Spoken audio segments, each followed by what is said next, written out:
नमस्कार, मी पल्लवी सेनगावकर. आपण पाहत आहात सण माय मराठी न्यूज लाईव्ह. आज दिनांक 6 मार्च रोजी सर्व राज्यात देशात प्रभू श्री रामांचा जन्मोत्सव सर्व भाविक भक्त थाटामाटात साजरा करतात. आज रामनवमी हा भगवान श्रीरामांचा वाढदिवस साजरा करणारा हिंदू सण आहे. भगवान विष्णूंचा 7वा अवतार म्हणून हिंदू धर्मांच्या परंपरेसाठी महत्त्वपूर्ण आहे.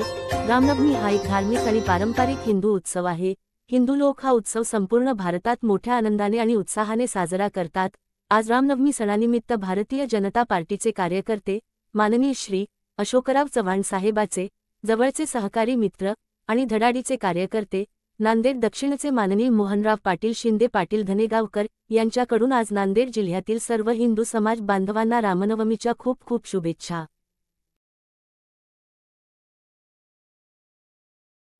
मी माजी जिल्हा परिषद सदस्य भारतीय जनता पार्टी आमचे नेते अशोकरावजी चव्हाण साहेब आज रामनवमीच्या सर्व माझ्या मतदारसंघामध्ये महिला असो पुरुष असो सर्वांना भारतीय जनता पार्टीच्या वतीने व माझ्या वतीने मनापासून कोटी कोटी शुभेच्छा देतो.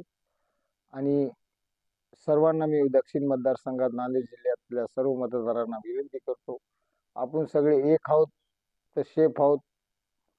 आपण आज संकल्प करू की भारतीय जनता पार्टीला हिंदू प्रतीक हिंदू समाजाचे धार्मिक कोणतेही कार्यक्रम असतील आपण एका जीवाने एका मनाने लढू आणि यशस्वी होऊ असं मी सर्वांना आज रामनवमीच्या सर्व मतदारसंघामधील मतदारांना व सर्व जनतेला माझ्या मनापासून कोटी कोटी शुभेच्छा देतो.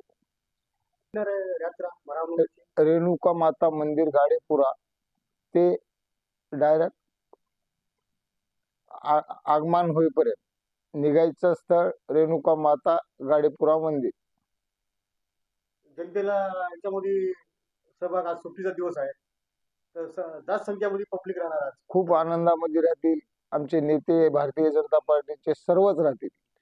आमचे मुख्य नेते अशोकरावजी चव्हाण साहेब असतील, जिल्हा प्रमुख संतोष मामा असतील, अनेक सगळेच गोपछेडे साहेब असतील, सर्वच आमदार असतील, आमच्यासारखे सर्व माजी जिल्हा परिषद सदस्य माजी नगरसेवक असतील, शाखा प्रमुख असतील, तालुका अध्यक्ष असतील, सर्व मतदार असतील आणि सर्व हिंदू समाज असेल, आम्ही सगळेजण मिळून आजची रामनवमी साजरी करू. आणि या रामनवमीच्या कार्यक्रम करत असताना सर्व आनंदात करतील अशी सर्वांकडून अपेक्षा करतो.